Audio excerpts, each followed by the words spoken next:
02, Program Studi Ilmu Komunikasi, Fakultas Ilmu Politik dan Sosial, Universitas Slamet Riyadi, Surakarta.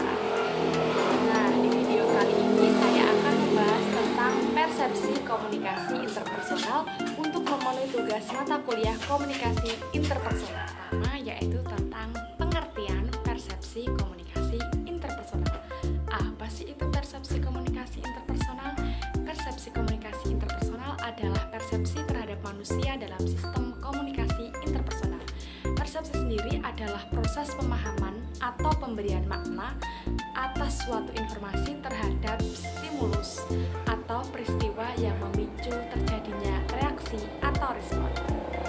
Nah, persepsi komunikasi interpersonal dipengaruhi oleh dua faktor. Yang pertama yaitu faktor personal, contohnya pengalaman, pribadi, motivasi, dan faktor yang kedua yaitu tentang faktor eksternal atau faktor situation, yaitu contohnya deskripsi naskah, kinesi, wajah, dan paralinguistik.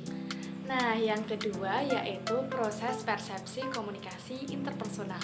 Proses komunikasi interpersonal ada 5. Yang pertama yaitu stimulasi, ketika alat indera distimulasi oleh berbagai informasi yang berasal dari lingkungan sekitar.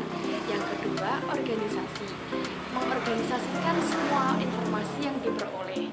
Nah, manusia memiliki 3 cara untuk mengorganisasikan sebuah informasi, yaitu 1. Melalui aturan, 2. Melalui skema, yang ketiga melalui naskah, dan proses yang ketiga yaitu interpretasi dan evaluasi hasil informasi yang dipengaruhi oleh faktor eksternal maupun internal.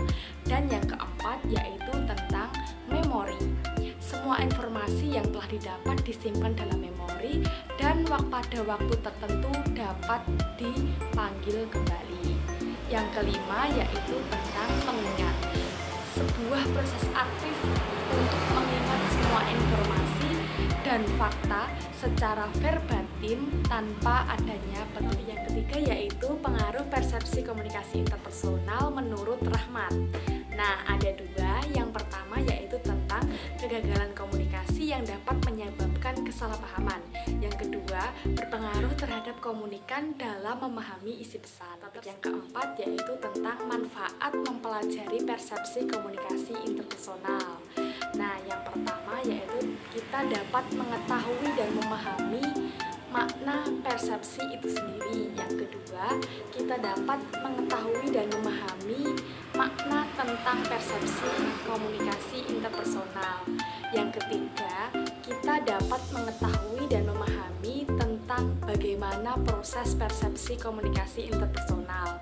Yang keempat, kita dapat mengetahui dan memahami tentang pengaruh persepsi komunikasi terhadap komunikasi antar pribadi atau komunikasi interpersonal. Yang kelima, kita dapat mengetahui dan memahami cara memandang orang lain lebih akurat. Yang kelima yaitu tentang pengaruh persepsi dalam komunikasi interpersonal.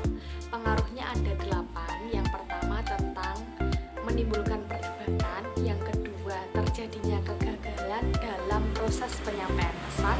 Yang ketiga, tentang perubahan informasi. Yang keempat, memicu terjadinya komunikasi yang kurang efektif. Yang kelima, tentang memicu terjadinya perselisihan. Yang keenam, menumbuhkan sikap saling menghargai. Yang ketujuh, memicu untuk menimbulkan sudut pandang lain. Yang kedelapan, menimbulkan sikap tidak. Itu tadi penjelasan singkat tentang persepsi komunikasi interpersonal. Apabila dalam penyampaian terdapat kesalahan, saya mohon maaf. Terima kasih kepada teman-teman semuanya yang sudah menonton video ini.